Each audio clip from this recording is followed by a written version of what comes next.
But think about this, think about this. In the first century, in biblical times, a disciple would follow the rabbi. Okay, why? They wouldn't just sit there in the temple and hear him lecture, but then they would go with him.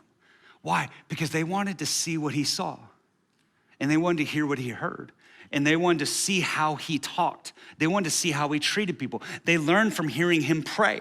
They learned from hearing him speak and teach and watching his life work out. In fact, the common blessing of the time was this: may you be covered in the dust of your rabbi.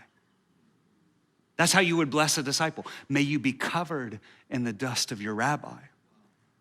Because they were saying this: may you follow your teacher so closely that you get covered.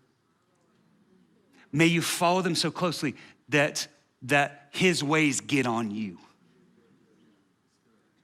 Listen, when you're raised in a family, that dust gets on you.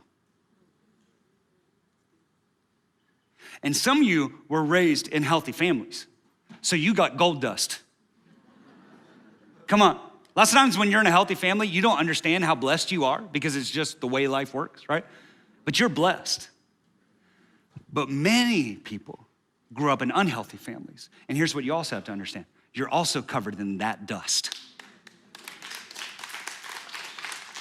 And the problem is, many of us don't even know what a healthy family looks like, because all we're covered with is the dust of brokenness. And I believe this, listen to me.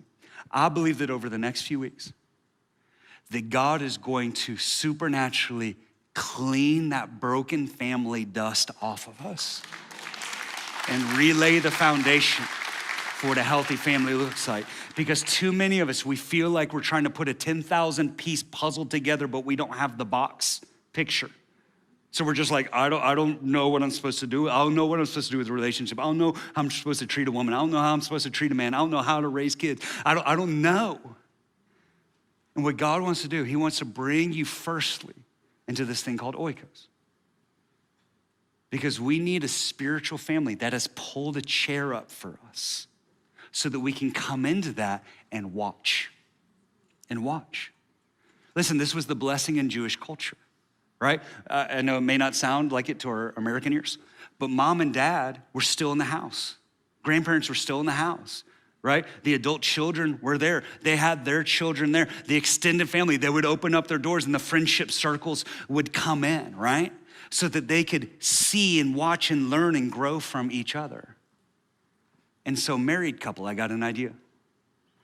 What would it look like for you to pull a few chairs up inside your circle? To invite people over to your home, to invite people to just, not with any agenda, just come in and eat dinner with us. You can see like, oh, that's what a marriage can look like. Oh, that's how you treat kids. Oh.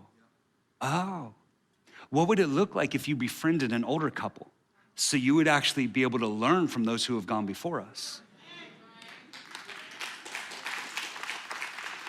Single people, what would happen if we actually made space in our schedules, right? To actually engage in real spiritual family, right? Because your friends matter, right? Come on, somebody, show me your friends and I'll show you your future. You're hanging out with the wrong people and they will tear your life down.